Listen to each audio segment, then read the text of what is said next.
और उस धर्म करने की इतनी उत्कंठा मन में रहती है, मैं ऐसा त्याग करूं, वैसा त्याग करूं, और वो दौड़ पड़ते हैं उस दिशा में और फिर गत्ता खा करके गिर जाते हैं। कोई भी त्याग हो, कोई भी ग्रहण हो, जो हम सेवन करते हो चाहे त्याग करते हो, दोनों ही विवेकपूर्ण होता है। और कोई भी वस्तु का जब हम त्याग करते हैं, उसके पीछे का कारण होता है अपने स्वभाव में बदलाव लाना। लेकिन हम धर्म के उस मूल स्वरूप को जानते नहीं हैं, समझते नहीं हैं, और बिना जाने बिना समझे हम नाना प्रकार के व्रत, नाना प्रकार के तप, नाना प्रकार के धर्म,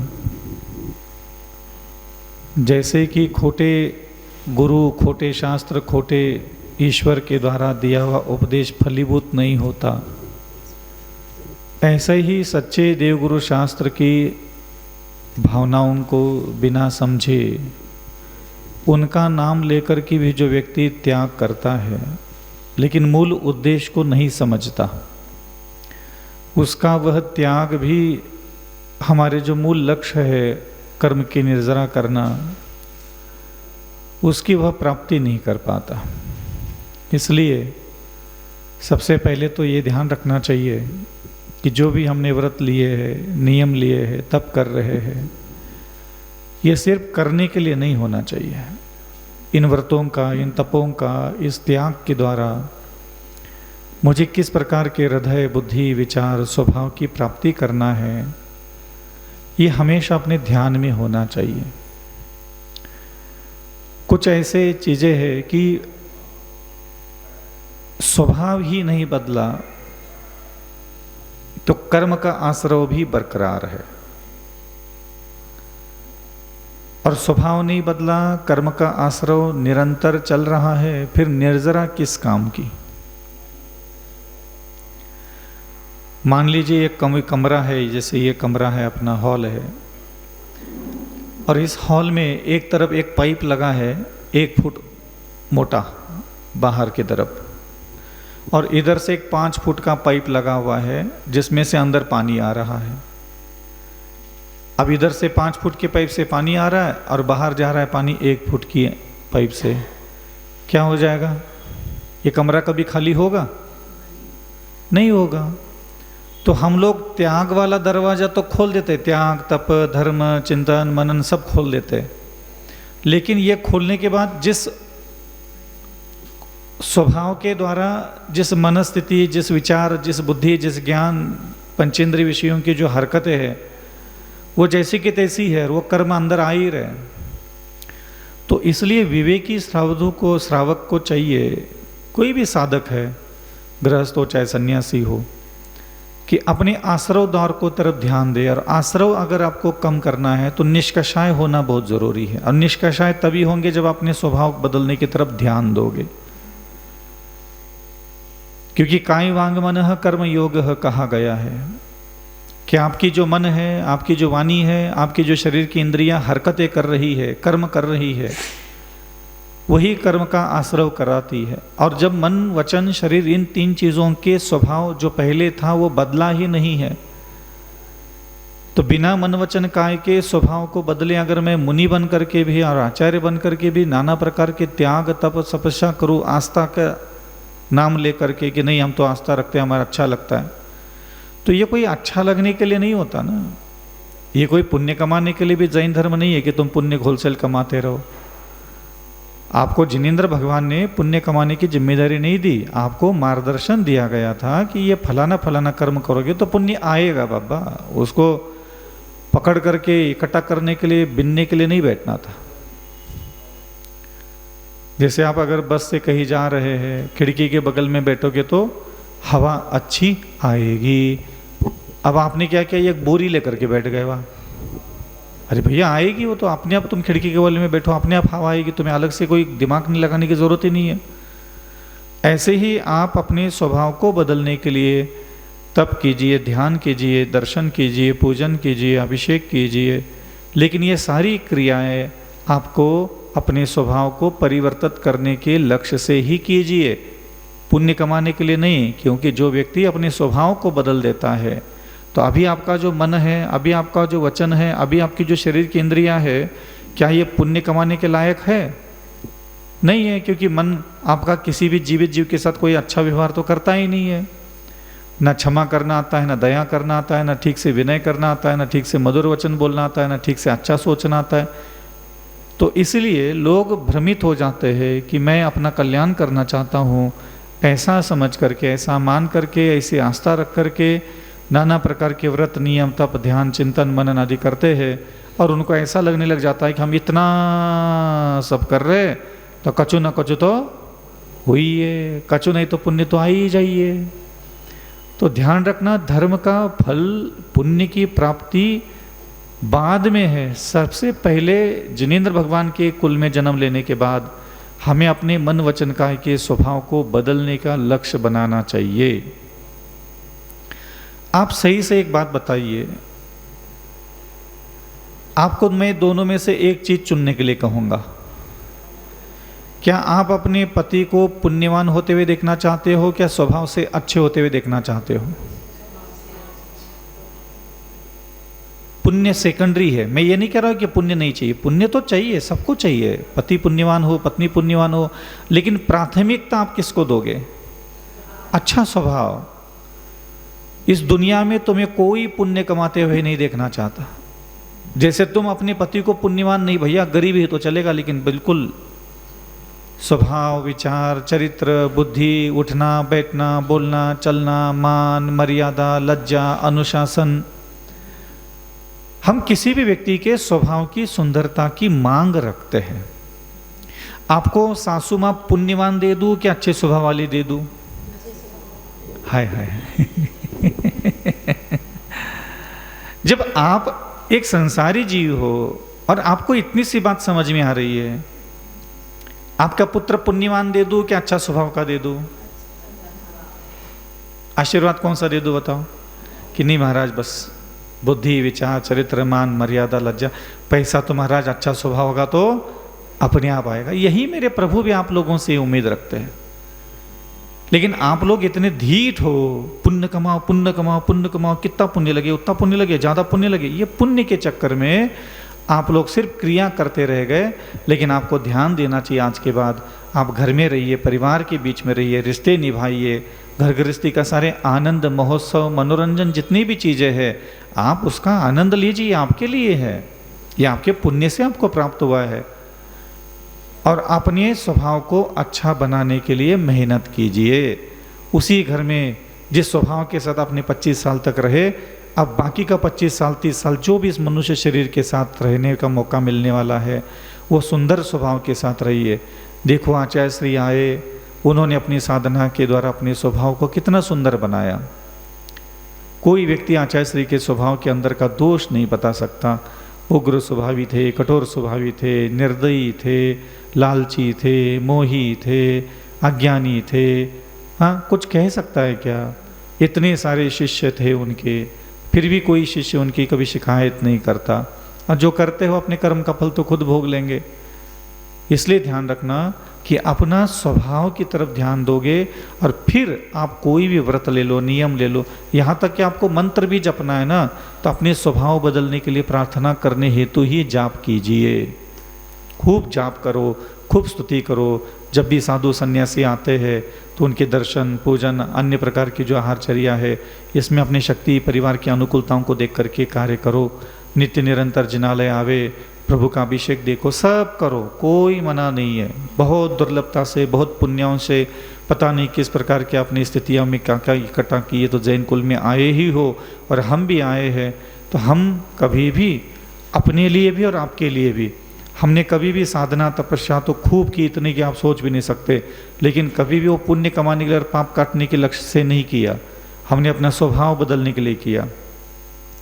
2004 में जो मेरा स्वभाव था 2008 में नहीं था, 2008 में मैंने देखा कि आज तुम्हारा स्वभाव कैसा है अविचल सागर। फिर मैंने संकल्प लेके नहीं 2012 में जैसा मैं 2008 में हूँ वैसा मैं 2012 में नहीं रहूँगा। मैं 2012 में जैसा था सोच ले 2018 में नहीं रहूँगा। 2018 में जैसा मेरा स्वभाव था आज 2000 कितने हो गए 25 आ गया। तो सोचा था कि चलो 2018 के बाद 2024 तक अपन जो है अलग स्वभाव के सांचे में ढालेंगे। तो जिन्होंने मुझे पहले देखा होगा उनको जाके पूछ लो कि मेरे स्वभाव में बदलाव आया कि नहीं आया। सब लोग महसूस करते हैं, क्यों? लक्ष्य ही वही बनाया है। एक दिन में स्वभाव नहीं बदलेगा, समय लगता है, लेकिन आप पीछे लगिए, अपने ऊपर नज़र रखिए, उठना बैठना बोलना चलना जवाब देना, आसपास के लोगों से बात करते समय खुद के ज़बान से निकलने वाले जो शब्द है उसके ऊपर लगाम लगाना सीखिए। कोई भी बात, गंदी बात, कठोर बात, उग्र बात, असभ्य बात अपने मानस पटल पर प्रकट होती है तो उसको जिह्वा से बोलना, आँखों से दिखाना ज़्यादा ज़रूरी नहीं होता। ज़रूरी नहीं कि हमने मन में जो सोचा है वो मुख से बोल के दिखाए। तो कहीं ना कहीं अपनी जिह्वा को, अपनी आँखों को, अपने हाथ पैर को लगाम लगाना सिखाइए। फिर धीरे धीरे मन में जो मलिन भावनाएं क्रोध मान मायालोभ के द्वारा उत्पन्न होती है कषायों की प्रेरणा से, वो धीरे धीरे शमन होती चली जाएगी और फिर आपका स्वभाव परिवर्तित हो जाएगा। तो इसमें समय लेना पड़ता है। और अपने आसपास जो अलग अलग स्वभाव, अलग अलग बुद्धि के लोग आते हैं ना, उनके सामने आते ही अंदर कलेजे में अग्नियाँ धधकेगी। ऐसा लगेगा गुस्सा ही कर ले, समझा दे, ताना मार दे, ठिकाने लगा दे, लेकिन नहीं, अपने आप को समझा और शांत बैठो, बोले नहीं ठीक से करो इसको, चलो बाद में बात करते। जितना सुंदर स्वभाव का आप अपने आप को बनाओगे, और सुंदर स्वभाव का बनाने के लिए खुद के साथ बात करना और खुद ही खुद को समझाना आना चाहिए। उसके बिना कभी आप अच्छे स्वभाव के व्यक्ति नहीं बन पाओगे। ये जो बुद्धि में भ्रम है ना, जिन जिन इंसानों पर भरोसा रख करके प्रभु की आज्ञा के अनुसार अपना स्वभाव नहीं बना पा रहे हो, आप बताइए तो प्रभु ने जैसा आपका स्वभाव बनाने के लिए आपको कहा है, कौन मना कर रहा है बताओ आपको? न माँ मना करती, न पिता मना करता है, न पति मना करता है, न पत्नी मना करती है। खुद ही मूर्ख बन करके हम इसी स्वभाव के हैं। और आज आपके हृदय का स्वभाव, आपके अंतःकरण की, आपकी आंखें, आपका सोचने का तौर तरीके, आपके घर में परिवार के बीच में लोगों के बोलने के तौर तरीके, इन्हीं हरकतों की वजह से यह रिद्धियाँ, सिद्धियाँ, शक्तियाँ, देवी देवता, ये सारे भगवंतों की अनुकंपा से आप दूर रह रहे हो। और जिनेंद्र भगवान की आज्ञा के अनुसार अपना स्वभाव निर्माण करने के लिए मेहनत भी नहीं की, कोशिश भी नहीं की, इच्छा भी नहीं की, और बड़े भगवान के भगत जबरदस्ती के बन करके बैठे हैं। तो ये ऐसा काम नहीं होता। ये सृष्टि में जो कुछ भी है आपके शरीर के अंदर से ही चालू होगा, और आपके अंदर ही केवल ज्ञान है, मन पर्याय ज्ञान है, अवधि ज्ञान है, सारी रिद्धियाँ सिद्धियाँ सब आपके अंदर ही भरी पड़ी है। दिव्य ज्ञान भी आपके अंदर भरा पड़ा है। बस आपका शांत होना और आपके सुंदर स्वभाव का होने का इंतज़ार है। जैसे ही आप शांतता की तरफ दौड़ोगे, मुझे शांत रहना है, हर पल हर स्थिति में अनेक प्रकार की विपरीत परिस्थितियाँ आएगी। पार्श्वनाथ के सामने भी कमट आ गए, आदिनाथ भगवान के सामने कोई रोटी लेके नहीं आया, नाना प्रकार के साधकों के सामने, सुखमाल मुनि के सामने उनकी खुद की भाभी जो त्रियंच पर्याय में क्या बन गई थी, वो सियाल है, सियार जो भी है, हाँ, आकर के खा रही थी, चुपचाप बैठे शांति से। वो शांति हमें प्राप्त करना इस जैन जात में पैदा होकर के, कि कोई हमें मारे पीटे, गाली दे, निंदा करे, आलोचना करे। ये जो अपन लोग बोलते हैं ना सहन नहीं होता, ये सब बेकार की बातें हैं। मन बनाओ कि हाँ हम सहन करेंगे, क्या दिक्कत है उसको? थोड़ी कोई छेद होता है शरीर में। और मन को लगता है, तुम्हारे मन को, तू है कौन तुम्हारे मन को बुरा लगता है? इंग्लैंड की रानी है, हाँ, कौन हो तुम इतना घमंड लेके हमें बुरा लगता है? क्यों बोलते हो भाई हमें बुरा लगता है? जब भी मेरे मन में भी ये पहले ख्याल आते थे, अरे यार मुझे बुरा लग रहा है, तो मैं खुद को बोलता था उस समय, तुझे बुरा लग रहा है, तू है कौन से झाड़ की पत्ती, दो कौड़ी की औकात तेरी, चुप बैठ अविचल सागर। तो ये डांटना पड़ता है, समाचार सुनाने पड़ते हैं खुद को। है कौन तू? खुद को पूछ लो तेरी औकात क्या है, एक बार खुद ही खुद को पूछ लो ना एक बार अपनी औकात क्या है, अपने आप वो ठिकाने आ जाता है। नहीं तो वो तुनक के बैठा रहता है, हमारे साथ ऐसा किया गया, हमारे साथ वैसा किया गया, हमें ऐसा बोला गया, हमारे साथ ऐसा किया। अरे भाई ठीक है ना, इंसान है, इंसानों के बीच में रहते हो, इंसानों के अंदर क्रोध मान माया लोभ है, थोड़ा कर लिया होगा विचस, अगर किसी ने बोल दिया होगा किसी ने, कोई बात नहीं, छोड़ दो उसको। अरे नहीं मुझे बहुत बुरा लगा। भाई तू है कौन, तुझे बुरा लग रहा है? तेरी औकात क्या है? जब से मैं समझदार हुआ हूँ 14-15 साल से, तो मुझे हमेशा यह आकर के बोलता है मुझे बुरा लगा, मुझे अच्छा नहीं लगा, इसको ऐसा नहीं करना चाहिए था, ऐसा थोड़ी ना होता है, ये झूठी बातें बोल रहा है। अरे ठीक है, शांति से रहे पहले, तुम्हें बड़ा जल्दी बुरा लगता है।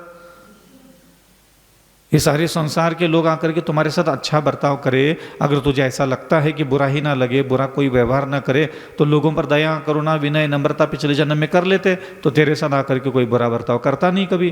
कांड तो तुमने किए पिछले जन्म में, आज तुम्हें बुरा लग रहा है ऊपर से। तुमने इनका अपमान अनादर अभिनय किया होगा, तो आज तुम्हारे सामने आकर के अपमान अभिनय अनादर कर रहे, और तुम ऊपर से अपने कर्मों को स्वीकार करना छोड़ करके बुरा लग रहा है। ये सब नाटक छोड़ दिया विचल सागर। तो ऐसे में अपने आप को समझाता था। तो आपको, आप हुई कौन, बताओ ना अपना परिचय, क्या है तुम्हारी औकात, कौन हो तुम, क्या परिचय बताओगे? एक नाम बता दोगे, बाप का नाम, माँ का नाम, पति का नाम, बच्चे का नाम, खानदान का नाम, फुदकोगे। इसी दो चार जानकारी दिमाग में भरी पड़ी है। थोड़ा पैसे वाले होंगे, थोड़ा मिडिल क्लास के होंगे, थोड़ा सयाजी होंगे तेरे दीवाने, तो और छाती चौड़ी करके हई तेरी इसी की तैसी। तो क्या इससे ज्यादा क्या ताकत है तुम्हारे पास? तो अपने आप को समझाना बहुत बड़ी बात होती है, लेकिन आसानी से वो काम हो सकता है। हाँ, और दूसरा, भगवान देखो, आप जीवित भगवान के सामने भी बैठोगे ना, जैसे अभी यहां बैठे हो, तो आपको क्या लगता है? आप भगवान जी, जीवित भगवान जी के सामने समोसर में बैठे और भगवान जी को जाके बोल दो कि भगवान जी मैं मोक्ष जाना चाहता हूँ, क्या करेंगे भगवान? आ जा बेटा, मैं अंदर तेरे फावड़े से निकाल देता हूँ सारे कर्म। करेंगे? वो कहेंगे जा वहां कोने में बैठ और अपने सारे मामले खुद निपटा। समझ में आ रहा है? बाहुबली भगवान खुद अपने मामले निपटाने के लिए खड़े हो गए थे जंगल में। बाहुबली भगवान खुद अपने सारे मामले निपटाने के लिए खुद जंगल में जाकर के खड़े हो गए। जब सगा पिताजी बापू साहब उनका खुद का भगवान है, तो कुछ भी मदद नहीं मिली उनकी तरफ से, और हम लोग पता नहीं किस इंतजार में बैठे हैं। इसलिए घर में रहे और बहुत अच्छे से रहो।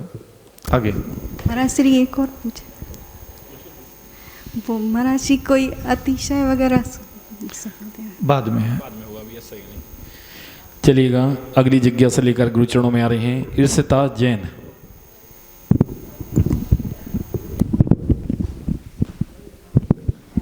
मुनिषी के चरणों में त्रिवार नमोस्तु नमोस्तु नमोस्तु। मुनिषी, मेरा प्रश्न ये है कि कभी कभार हम बहुत मेहनत करते हैं, पर उस मेहनत का फल वो नहीं मिलता जो हम सोचते हैं। कि जैसे हम कोई एग्ज़ाम देते हैं तो वो रिज़ल्ट नहीं मिलता जो हमें चाहिए होता है, तो हम किस चीज़, क्या सोचें ऐसा कि हम वही मेहनत फिर से कर सकें, कि हमें वो रिज़ल्ट मिले जो हमें चाहिए है। जो भी हमारा लक्ष्य है, जो भी हम पाना चाहते हैं, प्राप्त करना चाहते हैं, उसके लिए जो भी मेहनत करनी है, जो पुरुषार्थ करना है, हम उसकी तो जिद पकड़ सकते हैं, लेकिन रिजल्ट क्या मिलना चाहिए हम उसकी जिद नहीं पकड़ सकते। जैसे मैं 28 मलूनों की साधना कर रहा हूँ, और भी भारत में लगभग 1800 अरिका माता चुल्लक चुल्लिका आदि दिगंबर साधु होंगे, 800-1000 के लगभग। तो सारे साधु अपनी आस्था रख करके, सम्यक दर्शन ज्ञान चारित्र को धारण करके, जो भी सम्यक पुरुषार्थ है, केशलोच करना, एक बार आहार करना, दिगंबर रहना, ठंडी गर्मी बरसात सहन करना, शांत रहना, निष्कषाय रहना, तो अपने पुरुषार्थ को सम्यक रखते हैं हम लोग। हम लोग कभी भी अपने जीवन में ये नहीं सोचते अरे इतना 20 साल हो गए साधु बन करके, अवधि ज्ञान नहीं हुआ, मन पर ज्ञान नहीं हुआ, रिद्धियाँ नहीं आई, सिद्धियाँ नहीं आई। तो हम रिजल्ट की जिद नहीं पकड़ते, हम सिर्फ सम्यक पुरुषार्थ करने पर भरोसा रखते हैं। आपको कुछ भी पाना है, पहले तो उसको फिक्स करो कि हाँ मुझे ये पाना है, और उसके लिए क्या क्या पढ़ना पड़ता है, क्या क्या मेहनत करनी पड़ती है, आप उसको ईमानदारी से करते जाओ। महाराज जी फिर रिजल्ट अच्छे नहीं मिलते, आपको रिजल्ट की चिंता नहीं करना चाहिए, क्योंकि रिजल्ट जो है वो आपके भाग्य पर डिपेंड करता है। आपके हाथ में है पुरुषार्थ करना, मेहनत करना, श्रम करना, कोशिश करना, आप करते चले जाइए। जब तक आपको लगता है तब तक मेहनत कीजिए। कितना करे फिर भी नहीं मिलता, नहीं मिलना का दुख नहीं मनाना चाहिए, क्योंकि हमारे हाथ में फल निश्चित करना होता ही नहीं है, हमारे हाथ में है मेहनत करना। इसलिए रिजल्ट की जिद कभी नहीं रखना अपने अंदर, लेकिन मेहनत की जिद हमेशा होना चाहिए। अरे गिर पड़ूंगा, उठ पड़ूंगा, फिर गिर पड़ूंगा, अरे फिर उठ पड़ूंगा, फेल हो गया, अरे कोई बात नहीं, फिर उठूंगा, मैं करूंगा, पाके दिखाऊंगा। तो पाँव थक गए महाराज, थक गए तो छोड़ दो, दूसरी चीज पकड़ लो। थक गए हो, उसमें मन नहीं लग रहा है, दूसरा लक्ष्य बनाओ, दूसरा लक्ष्य बनाओ, उसके लिए मेहनत करो। महाराज फिर उसमें भी नहीं मिला, तीसरा लक्ष्य बनाओ। 80 साल की जिंदगी कबड्डी खेलने के लिए मिली है, जही तो करने के लिए मिली है। समझ में आ रहा है ना? तो हिम्मत नहीं हारना, आपको रिजल्ट का जिद कभी नहीं पकड़ना, मेहनत की जिद पकड़ो। जैसे हम लोग समय समय पर जो भी आवश्यक करने होते बिल्कुल जिद्दी स्वभाव के साथ उसको पूरा कर लेते। कितना भी बीमार हो, कितनी भी विहार हो, कितनी भी थकावट आती है, यात्रा कर लेते हैं, थक करके आ जाते, बैठ जाते, फिर प्रतिक्रमण, फिर वही देवगुरु शास्त्र की भक्ति, फिर वही सारा सामायिक, फिर वही चिंतन मनन। तो प्रोसेस तो हमारी वही है, कितनी भी थके हो, कितनी भी उपवास हो, कितनी भी एकासन चले, कितना कुछ भी हो, करना वही कर्म है। तो आप अपने कर्म के प्रति जिद पकड़िए, रिजल्ट चाहे कुछ भी हो। चलिएगा, अगली जिज्ञासा लेकर आ रहे हैं कुमारी सौम्या जैन। नमोस्तु महाराज जी, 9 रस का चिंतन कैसे करें अपने जीवन में? जो भी हमारा मनुष्य जीवन है, इस जीवन में हम लोगों के दिमाग पर दुख हावी रहता है, परेशानियां दिमाग में दिन भर चलती है। हम लोग डिप्रेस में जाते हैं, एंजाइटी हो जाती है, चिंतित हो जाते हैं, उदास हो जाते हैं, निराश हो जाते हैं। हमें अपने ही घर परिवार में अच्छा सा नहीं लगता, अपने ही लोगों से हमारी नाराजगी, उदासियाँ, अपने ही लोगों से वैर भाव। और मैं ये नहीं कह रहा हूँ कि वो कोई बुरे नहीं होंगे, वो बुरे हो भी सकते हैं, फिर भी कुछ ऐसी जीवन कला, कुछ ऐसी जीवन पद्धतियाँ हमारे पास होना चाहिए कि जैसे कोई गांव है, कोई गली है, तो गली में गड्ढे भी होंगे, रास्ते के बगल में नालियाँ भी होगी। तो हमारा क्या कर्तव्य बनता है कि भाई उससे बच करके पैदल चला जाए, गाड़ी लेकर के चला जाए, ताकि हमारा पैर नाली में ना गिरे, गंदे में ना गिरे और हम परेशान ना हो। अगर संसारी जीव सिर्फ ये सोचता है कि पुण्य आ जाएगा तो सब ठीक हो जाएगा, ये हमेशा मैं कहता हूँ ये मूर्खों का गणित होता है, ये शानी इंसान का गणित नहीं, लक्षण नहीं है ये। और मैं हमेशा एक बात और बोलता हूँ कि हमारे जीवन में जितनी भी दुख है, परेशानी, वेदना, अशांति है, तकलीफ है, पीड़ा है, वो पाप के कारण नहीं है, वो हमारी मूर्ख स्वभाव के कारण, मूर्ख बुद्धि के कारण है। मैं ऐसा हमेशा लोगों को प्रेरणा देता हूँ। अभी आपके जीवन में जितनी भी पीड़ाएं हैं, वो सिर्फ आपके अज्ञान, मूर्खता और अविवेक के कारण है। क्यों? क्योंकि भगवंतों ने हमारे लिए बहुत कुछ विद्या दी है, ज्ञान दिया है, और उस ज्ञान में एक ज्ञान और आता है, नवरस। आपने कभी शब्द तो सुना ही होगा भाई, रस 9 प्रकार के रस होते हैं। कौन कौन से? खट्टा, मीठा, तीखा, चरपरा, कसायला और खाने पीने के। थोड़ा इसको ठीक करो, ट्रबल बढ़ा दो थोड़ा सा। हर्ष रस, उग्र रस, शांत रस, बीभत्स रस, श्रृंगार रस और भय। कौन सा? करुणा रस। ये ऐसे 9 प्रकार के रस होते हैं। जिनेंद्र भगवान ये कहते हैं, ये सब शास्त्रों में मिलता है, लेकिन अब उसका कभी कोई उल्लेख नहीं होता, कभी चर्चाएं नहीं होती। प्राय करके ये हमारे मन, हमारी वाणी, हमारे शरीर की इंद्रियों को स्वस्थ रखने के लिए होता है। एक दिन जो भी आपको प्रातःकाल जब आप उठते हो, प्रातःकाल से लेकर के रात्रि विश्राम तक, ये आपके मन को काम दिया गया है भगवान के द्वारा।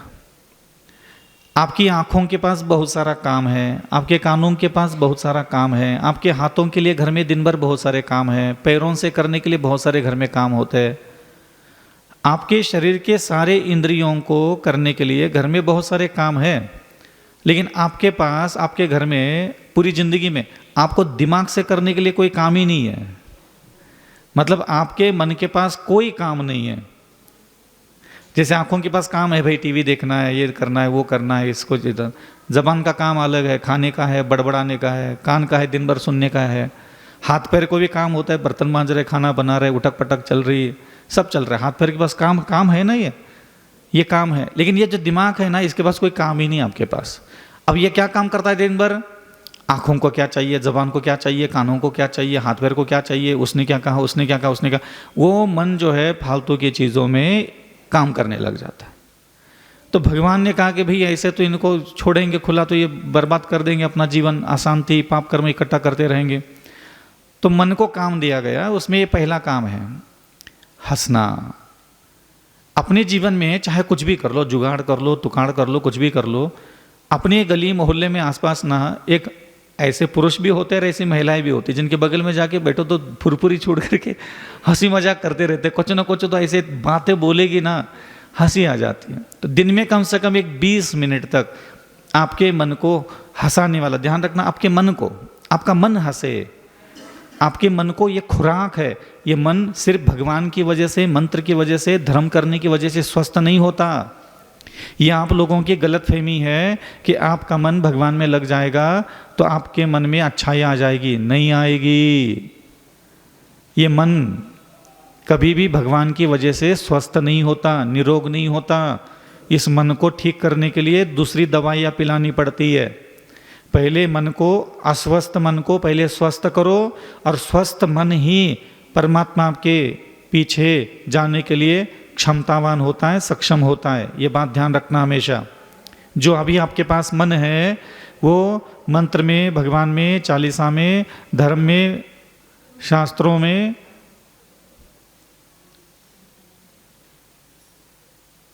में, वो कभी भी जाने की योग्य है ही नहीं। अभी आप देख लो, अपने मन को लगाओ भगवान में, जाएगा नहीं वो। भगवान के साथ क्या अच्छा व्यवहार करना है उस मन को आता ही नहीं, क्योंकि मन में जितनी पोटेंशियल पावर चाहिए मन के अंदर, वो पोटेंशियल पावर आपके मन के पास है ही नहीं। जैसे उदाहरण के लिए मान लो, अभी मेरा हाथ है, ठीक है, अभी मेरे हाथ की पोजीशन देख लेना बस खाली। अब आपको लगता है इस हाथ की जो अभी पोजीशन है उसके हिसाब से मैं ये बगल का रखा हुआ पाटा उठा लूँगा? क्या लग रहा है आपको? इस हाथ में वो ताकत है ही नहीं, ये लुचपुच हाथ लग रहा है, ये का उठाएगा पाटा। ऐसे ही आपका मन जो है ना, किसी काम का नहीं है, बस है। और अभी मेरे हाथ के अंदर स्ट्रेंथ लेके आया, मैं मजबूती लेके आया, अब ये हाथ मेरा ये पाठा उठा सकता है। इसी प्रकार अभी आपका जो मन है आपके पास, यह ना मंत्र में, ना स्तोत्र में, ना चालीसा में, वो किसी भी पवित्र कामों में जा करके वहाँ मन जाने के बाद उस पवित्र वस्तु, मंत्र, स्तोत्र, भगवंतों की प्रतिमा के अंदर की जो रिद्धियाँ सिद्धियाँ शक्तियाँ है वो आपके पास लेके आने के लिए सक्षम नहीं है। मन में गंदे विचार आते हैं इसलिए भगवान आपके पास नाराज है, ऐसा नहीं है। वो मन सक्षम नहीं है, इसलिए आप वहाँ से कोई भी वस्तु, कोई भी फल लेकर के ठीक से नहीं आते।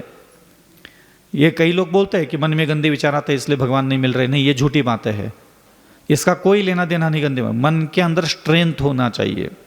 तो अंजन चोर का मन कौन सा दूध का धुला था? स्ट्रेंथ, मजबूती, स्ट्रांगनेस था उसे। गिर पड़ूंगा मैं तो तलवार, अरे बिल्कुल गिर पड़ूंगा। ये मन के अंदर का जो स्ट्रांग था ना मन, उसी के दम पर गिर गया था। और उसी के पहले वो माली ऊपर नीचे कर रहा था, उसका मन कमजोर था।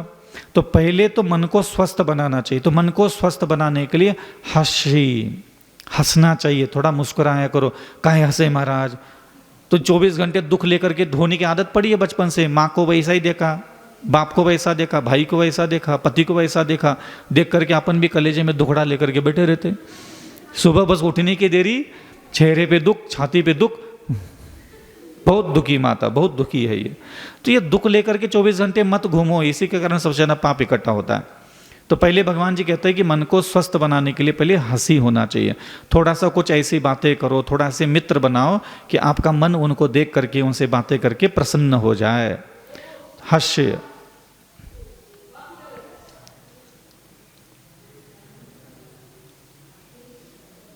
क्या हो गया? क्या हो गया माता? हाउ माते, हाउ माते, ठोक दो तुम तो, फुल परमिशन।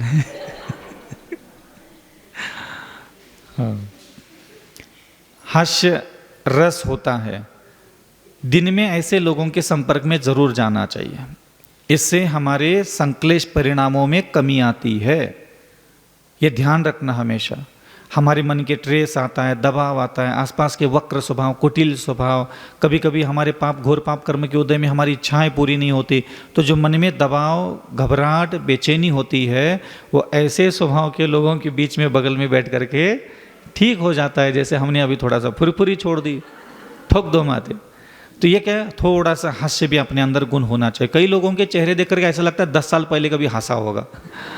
हाँ, तो इतना टेंशन, इतना दबाव, इतनी चिंता, इतनी घोर विपत्ति में फंसे पड़े। ये तो प्रवचन में बैठ करके ऐसे चिंतित होते हैं। तो मैं भगवान को बोलता हूँ, भगवान देख लो यार, वो थोड़ा सा चिंतित दिख रहा है। अरे महाराज, इनके चक्कर में मत पड़ो।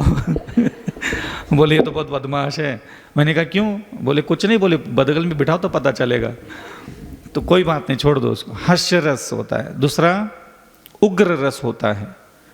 उग्र रस का मतलब होता है कि जब भी आपके अंदर कोई भी मलिन भाव आपके अंदर उत्पन्न होता है, क्रोध भाव, मान भाव, माया का भाव, घृणा का भाव, अनैतिक कोई भी असभ्य विचार हमारे अंदर ख्याल प्रकट होने लग जाते हैं कि आप ऐसा काम करो, तो आपको खुद के ऊपर गुस्सा करना आना चाहिए। उग्र रस है ये। जैसे मैं अभी अपने आप को डांटता हूं ना, हे अविचल सागर, ऐसा नहीं करते, ऐसा करते, ऐसा नहीं सोचते, ऐसा सोचते, ऐसा नहीं देखते, ऐसा देखते। आप अपने से उग्र बने। आपके साथ आपको उग्र बनना आना चाहिए। कहाँ है? अभी जैसे मैं यहाँ बैठ गया और मेरा मन मुझे कह रहा है कि अविचल सागर, कल सुबह आज हलवा अच्छा नहीं मिला था, कल हलवा थोड़ा सा अच्छे से लेना। मेरा मन मुझे ज्ञान बांट रहा है, बैठे बैठे बैठे ज्ञान बांटता है। मन को तो कुछ काम धंधा तो है ही नहीं, मैंने पहले ही कहा आपको। तो बैठे बैठे वो कल आहार में क्या खाना, शुरू में क्या खाना, बीच में क्या खाना, वो प्लानिंग करता है। तुरंत मैं उग्र स्वभाव, नहीं अविचल सागर, आप मुनि हो और ये शोभा नहीं देता। आपको आहार संज्ञा पर विजय प्राप्त करना है। ये कभी भी कर्म की प्रेरणा से भले आपके अंदर विचार उत्पन्न हुए, लेकिन आप मुनि हैं, आपको इस प्रकार के विचार ख्याल नहीं करना चाहिए। और अभी आपके मन ने आपको जो जो ज्ञान दिया है, शुरू में ऐसा खाना, शुरू बीच में ऐसा खाना, ये बिल्कुल इसको फॉलो मत करना। चौके में जो मिलेगा उसको खा लेना। ठीक है अविचल सागर? हाँ ठीक है। तो आप अपने मन के अंदर जो भी विकार उत्पन्न होते हैं, क्रोध, मान, माया, लोभ, आहार, भय, मैथुन, परिग्रह, संज्ञा संबंधी, उस मन को डांटने की विद्या आपके पास होना चाहिए कि नहीं अविचल सागर। तो ये नहीं अविचल सागर जो बोलना होता है, ये उग्र रस में आता है। आपको दूसरों पर क्रोधित होने का कोई अधिकार नहीं है। वहां थोड़ा बहुत भी होना पड़े तो हो जाना। जैसे अपने बच्चे उधम कर रहे, वो पीछा भी कर रहे थे, माता ने ठिकाने लगा दिया, ये उग्र रस होता है। तो हल्का फुल्का थोड़ा थोड़ा क्रोध आसपास के लोगों पर करते रहना चाहिए। उससे घर फैमिली में सारा चीजें बैलेंस में बनी रहती है। नहीं तो ये सब स्वच्छंद हो जाएंगे घर में।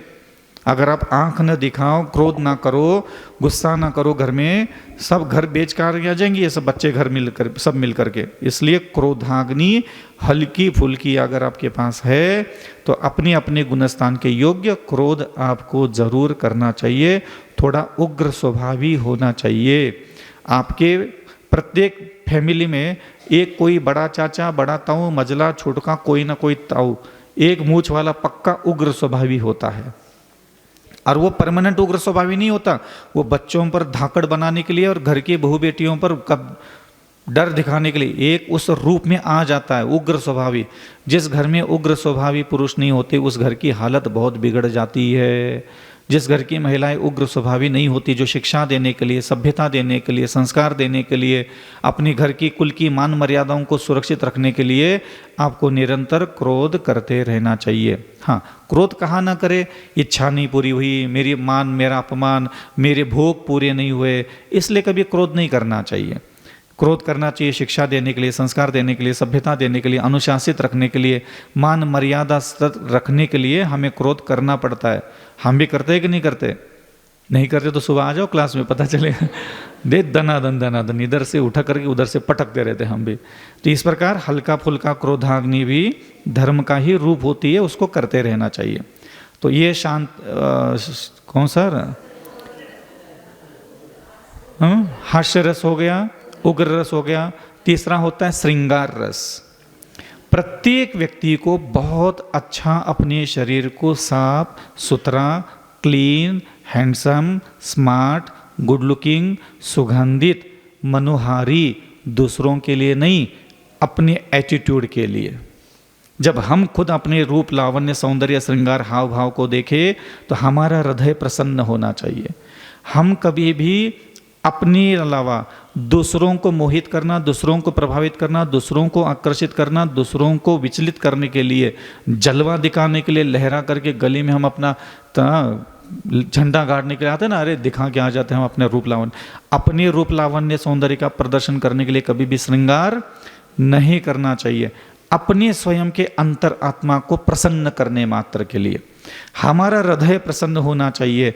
और ध्यान रखना, कोई भी हो, काला हो, गोरा हो, दुबला हो, मोटा हो, पतला हो, प्रत्येक व्यक्ति के अंदर एक छोटी सी इच्छा जागृत होती है कि मैं जब भी आईने के सामने खड़ा रहूं, अच्छा खुद ही खुद को लगूं।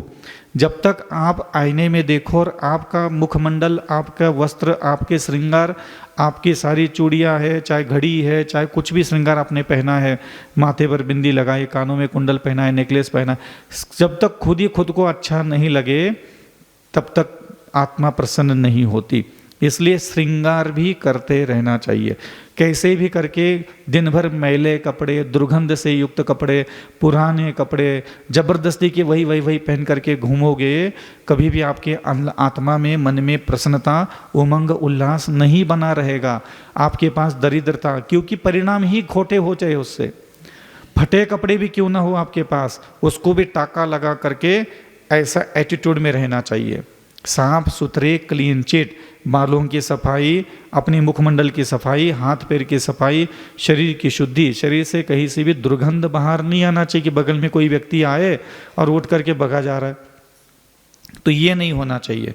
तो श्रृंगार रस होना चाहिए, वो भी अपने लिए। हम अपने आप को देखें एक बार, ऐसे ना लगना चाहिए कड़क मस्त, ये सुख है। और मन को ये जब तक सुख नहीं दोगे तब तक मन कभी भी भगवान के पीछे नहीं जाएगा। आप सोचो, ये क्या कह रहा हूं मैं, तीर्थंकर बालक के लिए अंडरवियर कहाँ से आते थे, बनियान कहाँ से आते थे, कुर्ता पैजामा कहाँ से आते थे, जूते चप्पल कहाँ से आते थे, कानों के कुंडल कहाँ से आते थे, काहे इतने के सुनार का लकवा मार गए थे। ध्यान रखना, श्रृंगार, पुरुषों का श्रृंगार अलग है, महिलाओं का श्रृंगार अलग है। कितने प्रकार के श्रृंगार होते हैं? 16 श्रृंगार होते हैं। ये श्रृंगार, अपना शरीर अपने लिए श्रृंगार करो। आपको ये नहीं देखना है कि लोग क्या कहते हैं आपको पहनने के लिए। जो कपड़े पहनने से आपको स्वयं को सुखानुभूति मिलती है, जिसमें अश्लीलता ना हो, असभ्यता ना हो, शरीर के अंगोपांगों का प्रदर्शन ना हो, और जो अपनी मान मर्यादा, लज्जा, अपने कुल, अपने माता पिता के सामने भी जा कर के हम खड़े रहे तो उनकी आंखें बंद नहीं होना चाहिए, लज्जा का अनुभव नहीं आना चाहिए। ऐसे शोभा देने वाले, सुंदर, आकर्षक, मनोहारी, अब पति की अगर कैपेसिटी है रोज शॉपिंग करने की तो रोज कर लो, रोज उड़ाओ पैसा, कोई दिक्कत नहीं, लेकिन खर्चा उतना ही करना जितना पति की आमदनी हो। तो अपने पति की जितनी आमदनी होती है उसमें जो श्रृंगार का सामान आ सकता है आप उसी को पहन करके प्रसन्न होना सीखिए। जो भी आपके भाग्य में आपके पास कपड़े हैं, मेकअप का सामान है, सोना चांदी है, उसको कभी भी उदासीनता से नहीं देखना। आप अगर अपने भाग्य को उदास होकर के देख रहे हो, उसी को देख करके मन मैला हो जाता है। आपका भाग्य ही जब है 300-400 रुपये की साड़ी पहनने का, उसी को देख करके आपको प्रसन्न होना पड़ेगा। और नहीं होते तो सिखाओ अपने मन को प्रसन्न होने के लिए। और ये प्रसन्न नहीं है तो यहाँ बैठ करके खूब ब्रह्मचर्य की साधना करो, खूब आचौर्य व्रत का पालन करो, और अगले जन्म में टका वाला सैयाजी लेके आओ। कर्म ऐसे कर लेते, हाँ, बिना कर्म के कोई थोड़ी मिलता है। अगर चक्रवर्ती की 96,000 रानियों ने अच्छे कर्म नहीं किए होते तो ऐसा सैयाजी मिलता है कि जिसके यहाँ 9 निधियाँ मिली है। कर्म करने पड़ते हैं। और देखो मिलेंज खंड में वो लड़कियां पैदा हुई 32,000, वहां मिलेंज खंड में रह करके इस पूरे संसार के सबसे पहले चक्रवर्ती की पत्नी बनने का सौभाग्य प्राप्त किया। कर्म का फल अगर कर्म किए है ना बेटा, तूने मिलेंज खंड से उठा करके तुझे आर्यावर्त में ला करके प्रथम तीर्थंकर का पुत्र ब्याह करके ला करके तीर्थंकर के घर में रख करके उसने जीवन निर्वाह किया। कर्म का फल कहीं भी तुम्हें ढूंढ के जरूर लाके खड़ा कर देगा। और तेरे कर्मों ने तुझे जो पति दिया, जितनी आमदनी दी है, उस पति के आमदनी में जो भी वस्तु तुम्हारे घर में है, जो बर्तन है, जो फर्नीचर है, जो मकान है, तुम्हें अगर उसको देख करके नाराजगी, उदासी, पश्चाताप, घृणा का भाव आ रहा है, मैं आपको लिख के दे सकता हूं अगले करोड़ों करोड़ों जन्मों तक तुझे ये मकान भी नसीब नहीं होगा। तू अपने भाग्य को नफरत नहीं कर सकता, तू अपनी किस्मत से घृणा नहीं कर सकता, तू अपने पति, अपने माता पिता, अपने कर्म के अनुसार जो तुझे मिला है, तो उससे घृणा करना कभी मत सीखना। इसी को अपना सौभाग्य, इसी को अपना आनंद माना करके उसी को टकटकी लगा के देखना कि यही मेरा भाग्य है। उससे नाराज नहीं, उदास नहीं, हमेशा हृदय को प्रफुल्लित रखो। मेरे भी मकान, मेरा भी पति, मेरी भी भाग्य ऐसे चमक जाए, इसकी आस लगा करके 20 साल तक कूड़ते हुए जिंदगी गुजारने से बेहतर है जो जिनेंद्र भगवान की शिक्षा दी, उस शिक्षा को अपने हृदय में धारण करो। इसलिए ध्यान रखना, गृहिणी का सबसे पहला गुण होता है अपने पति की आमदनी के आय के अनुसार ही अपना खर्चा निर्धारित करती है, और उसकी आय में ही जो प्राप्त वस्तु होती है उन्हीं वस्तुओं में वो आनंदित, प्रफुल्लित, उल्लासित, उमंग से भर करके अपने जीवन को शांति से निकाल देती है। भगवान राम ने, सीता माता पीछे पड़ी थी कि हाँ मैं भी आऊँगी वनवास के लिए, वनवास के लिए। तो राम भगवान जी कहते उसको कि माता कहाँ जा रही है, हम जहाँ जा रहे हैं वनवास के लिए, हमें कहा गया है, तुम्हें थोड़ी कहा गया है कि वन में चले जाओ। तो भगवान राम उसमें एक बात कहते, बहुत अच्छी बात, कि हे माता, मतलब सीता कहते, मैं तो माता बोल रहा हूँ, ये सीते जहाँ मैं जा रहा हूँ कभी घी घना हो सकता है, कोई जान पहचान का निकल जाए, कोई रिश्तेदार निकल जाए, कोई दोस्त मिल जाए रास्ते में, हो सकता है घी की पुड़िया खिला दे, 10 उंगलियाँ घी में बैठ जाए अपनी। तो जहाँ मैं जा रहा हूँ वहाँ घी घना हो सकता है, हम ऐसी जगह वनवास करते करते पहुंच जाए, मुट्ठी भर चना, हो सकता है कि कभी मुट्ठी भर चना खा करके दिन रात भर हफ्ते भर निकालने पड़े। और माता कई बार हमने ऐसे भी जगह जाना पड़ सकता है, ना घी घना ना मुट्ठी भर चना, वो भी मना, हो सकता है मुट्ठी भर चना भी मांग ले तो वो कोई मना कर दे। तो ऐसे तो वनवास का समय है, तो चलेगी? तब माता सीता बोलती कि जी स्वामी।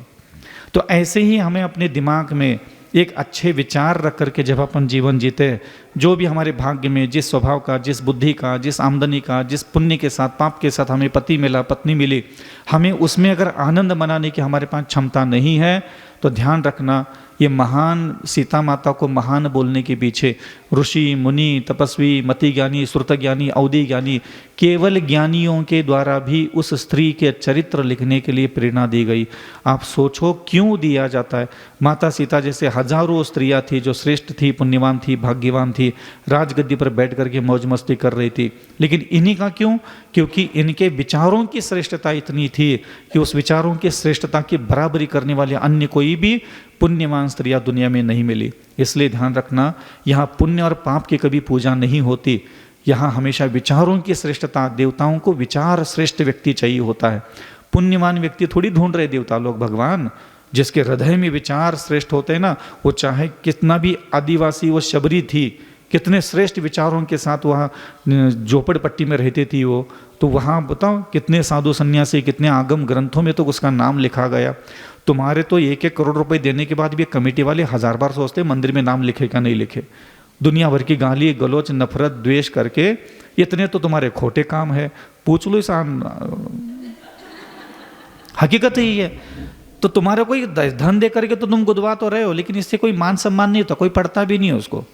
इसलिए ध्यान रखना, अपनी श्रेष्ठता इन्हीं चीज़ों से प्रकट होगी। तो हास्य रस हो गया, उग्र रस हो गया, श्रृंगार रस।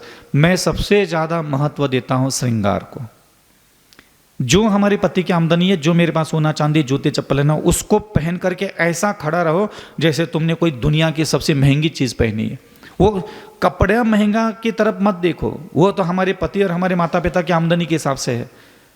और लेकिन एटीट्यूड अपने चेहरे पर कांति ऐसे लेकर, ताना बाना, चलते समय ऐसा लगना चाहिए कि कोई महापुरुष चल रहा है, कोई महान महिला चल रही है, वो तो गलती से यहाँ किसी गरीब जगह बैठे ना, ऐसे लोगों की नज़र में आना चाहिए। अपना उठना बैठना, कपड़े पहनना, अपनी मान मर्यादा, शरीर को ढाकना, अपना बिंदी भी लगा रहे इतना शानदार लगाओ, अपने कान की बालियाँ भी पहने तो इतना शानदार साफ सुथरा शरीर दिखना चाहिए। मट मैला, इधर इधर आधा झुका हुआ है, ऐसी मरी जा रही, बस मैं तो ठीक हूँ, बस भगवान ने कृपा नहीं की इसलिए परेशान हूँ। तो भैया तू पहले ठीक हो जा, भगवान अपने आप आ जाएंगे पीछे से। तो भगवंतों के बालक तीर्थंकरों का श्रृंगार करने के लिए तक देवता आते थे, तो ये श्रृंगार व्यर्थ नहीं होता। इसलिए अपने शरीर और अपने मन, अपनी बुद्धि और अपने कपड़े, अपने जूते चप्पल, अपना सब कुछ व्यवस्थित होना चाहिए। फटा हुआ भी ऐसा पहनो जैसे शान के साथ पहने हो, गौरवान्वित महसूस होना चाहिए। ये श्रृंगार रस हो गया। और कौन सा रस है? करुणा का रस। 24 घंटे में एक बार आपको ऐसी जगह को देख लो या फिर ऐसे जगह के बारे में स्मरण करो कि उसको देखते ही, उसको स्मरण करते ही एक 10-20 मिनट तक ना आपके हृदय में करुणा के झरना फूटना चाहिए। मैं ध्यान रखना 10-20 मिनट हर बात के लिए कह रहा हूँ। आईने के सामने भी जैसे श्रृंगार करने के लिए बिल्कुल खड़े रहो, जब तक खुद को अच्छा न लगे तब तक वहां से हिलना नहीं। चाहे बुनियाद कुछ भी बोलते है, जब देखो तब आईने के सामने खड़ी रहती, मारने तो था ना, बोलने दो, जिसको जो बोलना है बोलने दो। जब देखो तो आईना लेके खड़े थे, बोले महाराज जी ने कहा था, बोल देना, जाके अविचल सागर जी को सुनाओ। हाँ, तो अपने दांत है, नासिका है, आंखें है, भौवे है, कान है, हाँ गर्दन है, ये ऐसा नहीं कि इधर मैल लगा, इधर लगा, उधर लगा, नहीं, बिल्कुल क्लीन चिट साफ सुथरा अपना शरीर। काला हो गोरा इससे फर्क नहीं पड़ता, ध्यान रखना, ये कोई पहचान नहीं हमारी। शरीर श्रृंगारित, सुगंधित, आकर्षक, मनमोहक, वस्त्रों की कलाएं मर्यादा वाली हो तो ध्यान रखना वही देवताओं का वास होने लग जाता है। अभी कौन सा बता रहा था मैं? करुणा रस। इस पूरे संसार में सबसे सुंदर हृदय, सुंदर बुद्धि, सुंदर मनस्थिति जो होती है, जिस मन में बहुत देर के लिए करुणा आती है, ऐसा मन भगवान को बहुत प्रिय होता है। जिस मन में भगवान विराजमान होते वह भगवान को मन पसंद नहीं होता। लेकिन जिस मन में हास्य भी है, करुणा भी है, श्रृंगार का रस भी जिसके मन में पाया जाता है, तो करुणा रस क्या है? तो आप कभी भी ऐसे आंख बंद करके कहीं बैठे हो, घर में बैठे हो, अपने आसपास की कोई गरीब महिला को देख लो, काम वाली बाई को देख लो, किसी मेंढक को देख लो, उधर मकड़ियाँ होती है, चिपकलियाँ होती है, उनको देख लो और करुणा भाव हृदय में प्रकट करो। एक दिन में आपको इन सारे भावनाओं के टच में आना है। ऐसा नहीं कि कभी कभी नहीं, 24 घंटे में आपको ये 9 रस पीना है। ये आपके मन की औषधि है। तो 10 मिनट 15 मिनट आप ऐसा मनस्थिति में रहो, या फिर मोबाइल है आजकल सबके हाथ में, कुछ ऐसा पोस्टमार्टम देख लो, कुछ गायों का ट्रीटमेंट का देख लो, जैसे मैं रोज़ देखता रहता हूँ। अब क्या कर सकते हैं, जितना है, जितनी भी वीडियो रोज़ की रोज़ 8-10 गायों का उपचार होता है, तो उन सारे फटी हुई गाय, टूटी हुई गाय, मुख फट गया, पेट फट गया, चिथड़े उड़ गए ट्रक के नीचे जा करके, तो उन लोगों को मैं देखता रहता हूँ। देख करके मेरे हृदय में 15-20 मिनट तक करुणा के भाव में रहता हूँ। जानबूझकर करुणा के भाव में बना रहो। करना धरना कुछ नहीं, कोई पैसा वैसा नहीं देना किसी को, घर में बैठना है। करुणा का भाव में जाने के लिए कहा है, करुणा करने के लिए नहीं कह रहा हूं मैं। करुणावान अपने आप को फील होना चाहिए कि हाँ यार करुणा आ रही है अब मुझे इसको देख करके। भागना मत वहां से छोड़ छाड़ करके, हमसे नहीं देखा जा रहा है, देख, आंखों को बोलो, दिमाग को बोलो, देख देख, हाँ अगर तूने जिनेंद्र भगवान की आज्ञा का पालन नहीं करा, ये सब तेरे साथ होगा, तो इसलिए देख इसको। और जितना ज़्यादा देखोगे उतना हृदय में आपके करुणा का भाव आएगा। ये करुणा रस होता है। ये कब करना है? 24 घंटे में एक बार आपको करुणा भाव में प्रवेश करना है। अब कौन सा रस है? सरल नहीं होता, बीभत्स। गूगल पे देख लो, एक एक बताते जाओ मुझे। एक बीभत्स हो गया। बीभत्स का मतलब क्या है? ग्लानि से आती है। ग्लानि जानते हो क्या होता है? जैसे कि मान लो रोड पे कहीं जा रहे, मरा हुआ कुत्ता, मरी हुई गाय, अचानक कोई ऐसा मनुष्य सामने आया जिसके आंखें, नाक, हाथ, पैर कुरूप है, अत्यंत विकराल रूप धारण करके बैठा है, ऐसे चीज़ों को देखने से बीभत्सता आती है मन में। ऐसा लगता है कि ये क्या है, ये क्या है? बीभत्स। बीभत्स शब्द का मतलब होता है जैसे मान लो कोई एक जीव है और उसके ऊपर से पूरा डंपर चला गया, तो सिर एक तरफ, हड्डी एक तरफ, नसें एक तरफ, आंखें एक तरफ, जीभ एक तरफ, दांत एक तरफ, हाँ उसका गर्दन एक तरफ पड़ी है, छाती टूट करके छाती की पसलियाँ इधर उधर बकरी पड़ी है, टांग एक उधर लटकी है, टांग एक उधर पेड़ पे लटकी है, इसको बोलते हैं बीभत्स। जंगल में जाओ पता चलेगा कैसे शेर जिंदा हिरण को खाता है, और जिंदा हिरण उधर मुंह तड़प रहा है और इधर पेट फाड़ करके आधा पेट खा लिया, लेकिन प्राण नहीं छूटे अभी उसके। इस दृश्य को बोलते हैं बीभत्स रस। तो कुछ ऐसा दिन में एक बार अपनी आंखों के सामने या फिर स्मरण में लेके आओ कि जो बीभत्स है, मृत जानवरों के शरीर को याद किया करो। कभी कभी गाय भैंस पड़ी रहती है रोड पे, पेट फूला रहता है, कौवे नोच नोच करके, कुत्ते नोच नोच करके पेट फाड़ लेते हैं, आतड़ियाँ बिखरी पड़ी है, आतड़ियों के अंदर गोबर भरा पड़ा है, चारा भरा पड़ा है, पसलियाँ इधर उधर होकर पड़ी है, हाँ पूरी पूंछ एक तरफ, आँख एक तरफ, हाँ जीभ एक तरफ लटक रही है, सींगे, एक सींग इधर कौवा उठा के लेके गया, एक कुत्ता उधर लेके गया, एक इधर कुत्ता टांग तोड़ के खा रहा है, एक नाखून चाट रहा है कुत्ता, गिद्ध आकर के पेट में नोच नोच के खा रहा है। ये क्या है? कितना अच्छा लग रहा है ना सुनते समय। इस भाव का मतलब होता है बीभत्स भाव। ये मन के स्वस्थ होने के लिए औषधि दी है। इससे मन आपका अनेक प्रकार के भावनाओं में चला जाएगा। तो कभी शांत रस, कभी उग्र रस, कभी करुणा रस, कभी श्रृंगार रस, और कभी कौन सा? क्रोध है। उग्र रस में आ गए नहीं है? रौद्र, हाँ ये तो बहुत फेवरेट है हमारा रौद्र रूप होना चाहिए। ये उग्र में रौद्र रूप दोनों एक ही जैसा है, उसको अलग अलग नहीं गिनो। भय होता है, हाँ भयानक रस। भयानक है कि भय लिखा है उसमें?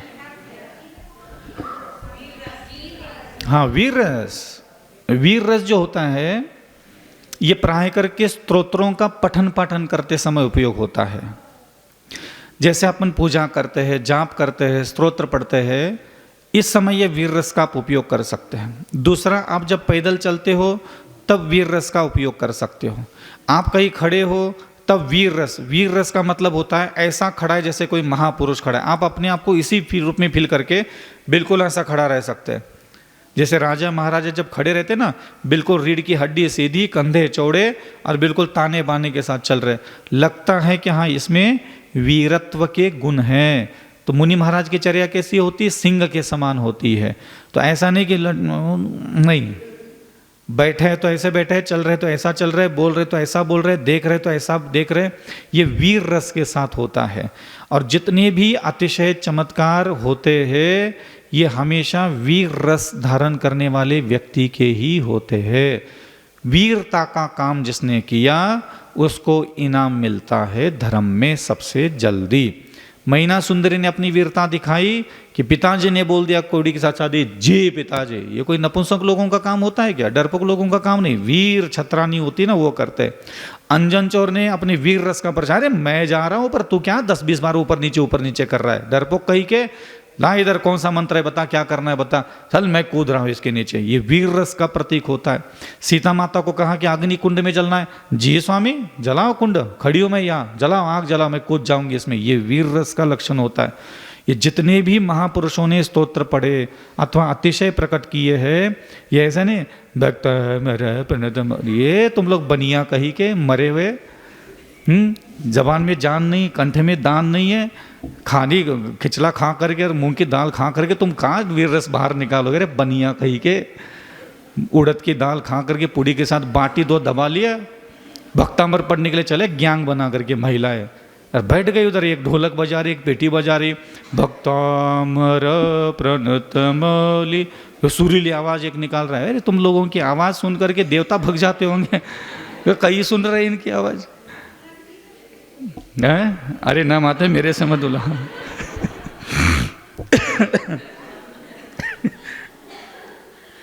तो वीर रस में मंत्र पढ़ना, वीर रस में स्तोत्र पढ़ना, वीर रस के साथ पूजन करना चाहिए।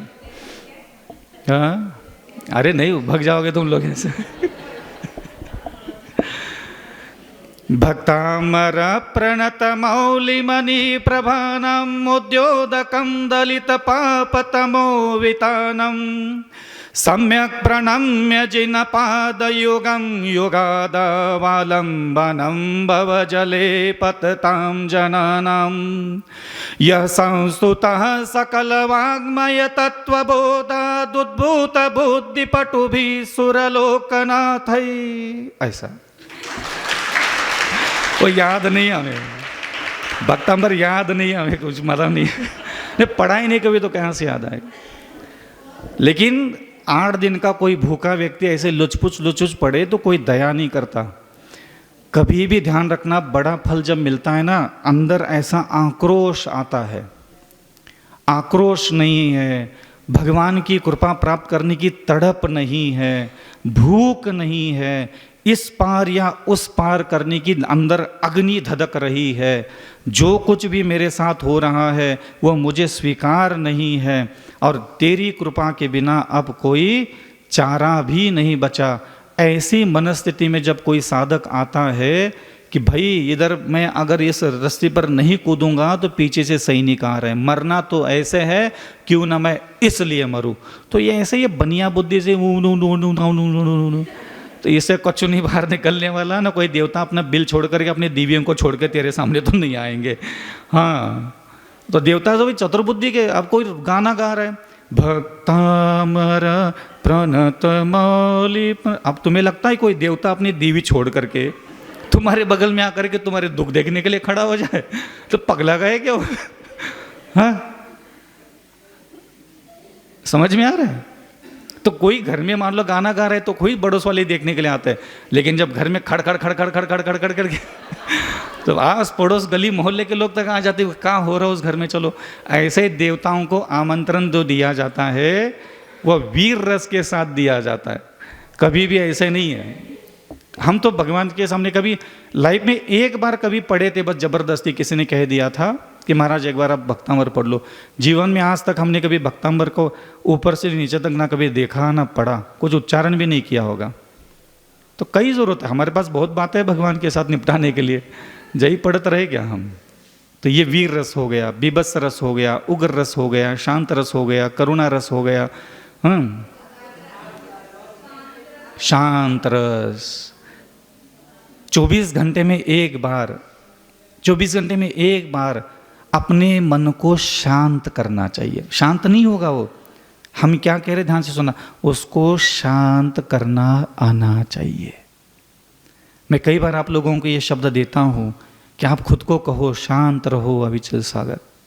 24 घंटे में 10 मिनट के लिए आपको खुद ही खुद को शांति में ले जाना, खुद ही खुद को ले जाना। ये नहीं कि सास कहाँ शांति से बैठने देती, पति कहाँ शांति से बैठने देते, बच्चे कहाँ शांति से बैठने देते। बेटा ये सब चलता रहेगा, अनंत काल से यही कर रहे, ये कभी नहीं बैठने देंगे यार। उनके भरोसे शांति से बैठने के लिए मैं कह भी नहीं रहा हूँ, अपने भरोसे। कहाँ? अपने बेडरूम में बैठो, ड्राइंग रूम में बैठो, अपने घर के छत पे जाके बैठो, मंदिर में आके बैठो।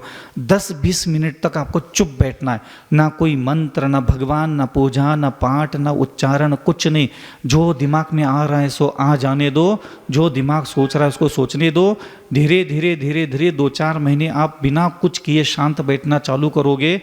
3-4 महीने में आपके अंदर तब जा कर के एक किरण प्रकट होगी शांति की। शुरू के 2-3 महीने आप 10-20 मिनट रोज बैठोगे ना, शुरू के 2-3 महीने आपको डमरू बजाएंगे सब, इधर के उधर के सारे उठपटांग बातें दिमाग में आएगी। लेकिन आप कभी बैठना मत छोड़ना। बैठना छोड़ोगे तो फिर वो चीज़ें कभी खत्म नहीं होगी। बैठना निरंतर चालू रखना चाहिए और शांत रस तक पहुंचना है हमें। एक बार खुद ही खुद को ठंडा करना आना चाहिए। मेरा प्रातःकाल का समय और मध्याह्न काल के समय में मैं सामायिक में बैठने के पहले खुद को शांत करता हूँ। मैं माला जब स्तोत्र कभी भी ध्यान में बैठने के पहले शुरुआत में कभी कुछ नहीं करता। पहले 10-20 मिनट पहले तो खुद को शांत, शरीर की हड्डी शांत, मांस शांत होना चाहिए, खून के रफ्तार शांत होना चाहिए, श्वासोच्छ्वास शांत होना चाहिए, दिमाग में जो विचार चल रहे वो फिर शांत होंगे। समय लगता है उसको। चूल्हे का तवा तपा हुआ अगर नीचे रखोगे तो एकदम शांत थोड़ी होता है, समय लेता है। 10-15 मिनट लगते हैं उसको पूरा तवा ठंडा होने में। ऐसे ही आप लोग दिन भर घर गृहस्थी में नाना प्रकार के नटुरे भटुरों के साथ उठक बैठक करते करते दिमाग की नसें चटक जाती है, टेंशन, तनाव, दबाव, घबराहट सब चलता रहता है। तो एक बार दिन में खुद ही खुद को शांत करना आना चाहिए। ये रस है, ये 9 प्रकार के रस जिसने अपने जीवन में दिनचर्या में लेके आए, इसको लिख लो, 9 रसों के नाम। और मुझे दिन में इस मनस्थितियों में, इस भावना में प्रवेश करना है। ऐसे व्यक्ति जीवन में हमेशा आध्यात्मिक पुरुष बनकर के सामने आते हैं, जिसके हृदय में करुणा है, शांत रस है, उग्र रस है, विभत्स रस है और श्रृंगार रस है। उसका शरीर देखोगे, उसके शरीर का ढांचा देखोगे तो चाहे मुनि हो, आचार्य हो, उपाध्याय हो, हमारे गुरुदेव को देखो, ऐसा देखने का मन करता था, बस देखते रह जाओ, आंखें हटती नहीं थी। क्या दुनिया का श्रृंगार, दिगंबर रूप होकर के भी ऐसा चमकीला, लावण्य कांति से भरपूर शरीर, तेजोमय शरीर। तो ये श्रृंगार जो होता है ये प्रभु का देन है। कितनी भी मुनि बनो और कितनी भी साधना करो, अंत में आपको रूप, लावण्य, सौंदर्य जबरदस्त मिलता है। कामदेव का हो, तीर्थंकरों का हो, चाहे नारायण का हो, चाहे प्रतिनारायण का हो, चाहे बलभद्र का हो, चाहे माता पिता तीर्थंकर के हो, 63 शला का महापुरुषों के श्रृंगार इस पूरे ब्रह्मांड में देवता खुद आकर के करते। इसलिए श्रृंगार आदि क्रियाओं को पाप की क्रिया कभी नहीं मानना चाहिए। इसलिए ये जीवन के लिए, आत्मा के लिए भले ही उपयोगी नहीं है, लेकिन ये मन को स्वस्थ, सुंदर, गुणवान, सभ्य बनाने के लिए मदद करते हैं। इसलिए समय समय पर आपको इन 9 रसों का आनंद लेते हुए अपने घर गृहस्थी में चलते रहना चाहिए। लेकिन आपका फेवरेट रस दुखी होके बैठना, आपको बहुत मजा आता है। दुनिया में सबसे ज्यादा लोगों को सबसे अधिक मजा आता है खुद ही खुद को दुख में देखना। मैं दुखी क्यों नहीं हूं, तो दुख पैदा कर लेते हो। और मान लो आपके लाइफ में कोई दुख नहीं है, पुरानी बात याद करके खुद को दुखी कर लेते हो। फिर पुरानी कोई बातें याद नहीं आ रही है, मेरा ऐसा क्यों नहीं हुआ, मेरे को ऐसा करना है, होगा कि नहीं होगा, उससे खुद को दुखी कर लेते हो। तो तुम लोगों का कोई इलाज नहीं है कहीं दुनिया में। तुम लोग ऐसे खुद को दुखी करके रखते हो और पुण्य आने का इंतजार करते हो। ध्यान रखना, तुम्हारे जीवन के 99% दुख सिर्फ तुम्हारे मन की अज्ञानता के कारण है। तुम जब अपने आप को समझाओगे तो इन दुखों से बाहर ला सकते हो। एक अच्छा चिंतन करना वास्तविकता में सारे दुखों से मुक्त होने का मार्ग होता है। अच्छा चिंतन किए बिना कभी भी आप सुखी नहीं हो सकते। पुण्य से कुछ नहीं मिलता, ये सोना चांदी के लोटे घड़े मिल जाते हैं, और कुछ नहीं मिलता, ये मकान जमीन जायदाद। पुण्य से अच्छा स्वभाव नहीं मिलता, ध्यान रखना। महाराज श्री, मेरी जिज्ञासा यह है कि कर्म भूमि, भोग भूमि और कुभोग भूमि क्या होती है? कछु नहीं होती माता, इसी से यही है सब। जिसके तुम खड़ी हो यही है। मन का पति पसंद का मिला तो भोग भूमि, थोड़ा नाकता मिला, थोड़ा टिंगा मिला तो कर्म भूमि, जुगाड़ करके काम चला रहे। और सास चंट मिल गई तो कुभोग भूमि।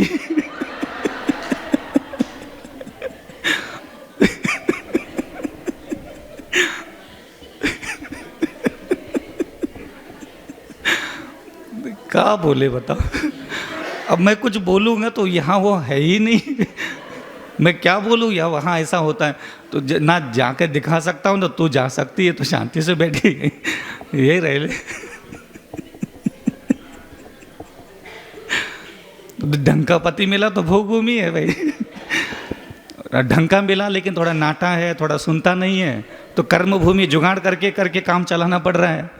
भोग भी मिल रहा है, कर्म भूमि भी है, और चंट सांस मिली तो समझ लेना कुभोग भूमि है।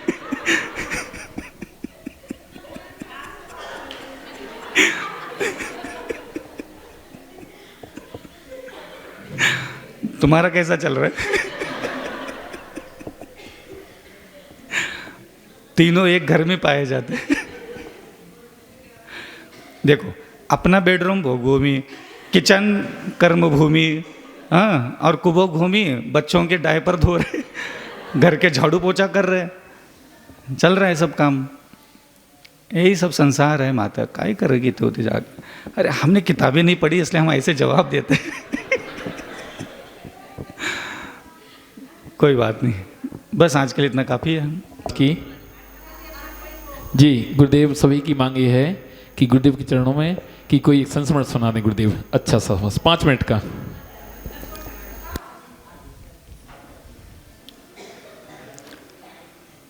कहाँ का सुना है? इधर का नहीं है। हाँ?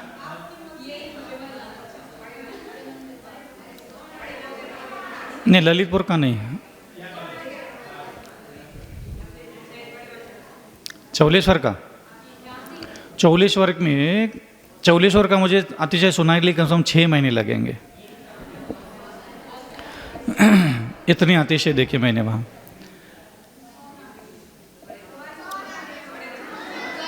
चौलेश्वर का शुरुआत करता हूँ, फिर कल उसको कंटिन्यू कर लेंगे। मेरा प्रवास हुआ था 2015 में, तो 2013-14 में शायद मेरा चातुर्मास, नहीं 13 या 14 में, जो भी हो, तो नहीं चातुर्मास के पहले की बात है ये। तो मैं कहीं से विहार करते करते चौलेश्वर पहुंच गया था, और मेरे साथ एक और कोई मुनि महाराज थे। तो हम दोनों शाम को समय ऊपर गए थे पार्श्वनाथ टोक पे, दर्शन करके वापस आ गए। वापस आए थे तो हम लोग आकर के कमरे में रुके। तो दूसरे दिन महाराज जी को आगे निकलना था भीलवाड़ा, किसी और संघ के साधु थे वो, तो निकल गए सुबह। वो 1-2 दिन शायद रुके थे, 1-2 दिन बाद निकल गए। तो मेरा वहाँ थोड़ा सा मन होने लगा था कि एकांत स्थान है, पार्श्वनाथ भगवान की प्रतिमा है, अपन यहाँ साधना कर लेते हैं गर्मी में। तो गर्मी के दिन तो मैंने 1-2 दिन और रुका।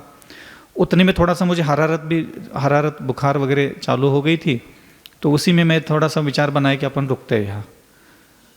तो ऐसे 4 दिन निकल गए। 5वें दिन मैंने सोचा कि चलो विहार करता हूँ। तो मैं विहार करने के लिए, अध्यक्ष वगैरह थे उस समय, निकल गए। तो एक नाटी काकी का मंदिर आता है वहाँ नीचे, चौलेश्वर के नीचे, पहाड़ी के नीचे एक नाटी काकी का मंदिर आता है, जिसने दादी ने कोई मंदिर बनाया होगा। तो वहाँ मैं उतर रहा था सीढ़ियाँ, और सीढ़ी उतरते समय मेरे दोनों कमर के नीचे दोनों पैर ना ऐसे कंपन मारने लगे, ऐसा जैसे पैरलेस अटैक करना आ जाओ। इतना सीढ़ी उतर ही नहीं पा रहा हूँ मैं, दोनों पैरों में कंपन धड़ धड़ धड़, बस कमर के नीचे। तो मेरे वो अध्यक्ष जी ने मुझे पकड़ लिया कि महाराज जी ये क्या हो रहा है पैर। मैंने कहा भाई कंपन मार रहा है। मैंने कहा बेटा 10-20 मिनट बैठा रहा। फिर मैंने कहा चलो चलते। फिर 4-10 सीढ़ी चढ़े उतरे, फिर कंपन होने लगा। फिर मैंने कहा भाई अपन विहार कैंसिल करते। तो विहार कैंसिल करके हम धीरे दर्शन करके ऊपर आके बैठ गए। फिर कमरे में आहार हो गए, सब हो गया। तो ऐसे 1-2 बार मेरे साथ हुआ। दोनों बार मैंने जाने की कोशिश की, मैं विहार नहीं कर पाया वहाँ से। 7वें-8वें दिन में क्या हो गया कि एक व्यक्ति को लेकर के वो अध्यक्ष साहब मेरे पास आए। सुबह की बात थी। तो उन्होंने कहा कि महाराज जी ये कुछ कह रहा है, सुन लो। तो मैंने कहा भाई अभी ये क्या कह रहा है। तो वहाँ का एक स्वीपर था, झाड़ू पोछा लगते हैं ना, हाँ, हरिजन जो होते हैं हमारे बंधु, हरिजन बंधु में से कोई एक था श्रावक गृहस्थ वहाँ। तो मुझे नहीं पता था कौन था वो। मैंने भाई भी क्या बात है। तो उसने सारी बातें बताना चालू की कि महाराज जी आप दोनों, महाराज जी पहले दिन ऊपर गए थे। मैंने कहा हाँ। आप नीचे आ रहे थे। मैंने हाँ। मैं बगल में खड़ा था वहाँ चाय की टपरी के पीछे, और जैसे आप आए तो मैंने आपको देख करके नमस्तु किया, लेकिन आप दोनों अपनी बातें कर रहे तो आप निकल गए बातें। तो जैसे ही मैंने आपको देखा तो जैसा लगा जैसे मेरे शरीर में किसी ने करंट मार दिया हो, और मैं 4-6 कदम ऐसे झटका लग करके पीछे हुआ और नीचे गिर गया, और मैं उठ के खड़ा हो गया। मैंने कहा ये क्या हुआ मेरे साथ। तो मैं वहाँ से घर चला गया। घर जाने के बाद मैं जो भी है रात्रि विश्राम किया। रात्रि में मैंने एक स्वप्न देखा। मैंने उस स्वप्न में ये देखा कि एक नग्न बालक, मैं यहाँ चौलेश्वर के इस मेन गेट के बाहर खड़ा हूँ स्वप्न में, और एक नग्न बालक मेरे सामने आया और उसने मुझे कहा कि बेटा तुम बहुत साल से यहाँ क्षेत्र की सेवा कर रहे हो, अब तुम ऐसा करो कि हम तुम्हें अपना एक काम बता रहे हैं और तुम हमारा काम करो। तो बोले क्या काम है। तो उसने बताया कि ऐसा ऐसा हमारा स्थान है और तुम्हें उस स्थान पर पहुँच करके सफाई करनी है। बोले ठीक है। तो मैंने अपने हाथ में झाड़ू वगैरह ले लिया, और उस नग्न बालक के पीछे, छोटा सा था बालक 10-12 साल का, उसके पीछे पीछे में जाने लगा। तो चौलेश्वर में 2 पहाड़ी है। एक पहाड़ी जिस पर पार्श्वनाथ भगवान है, ठीक उसके बगल में उसी ऊंचाई के बराबर पैरेलल ट्विंस पहाड़ है। तो उस पहाड़ी पर बोले मुझे वो लेके गया।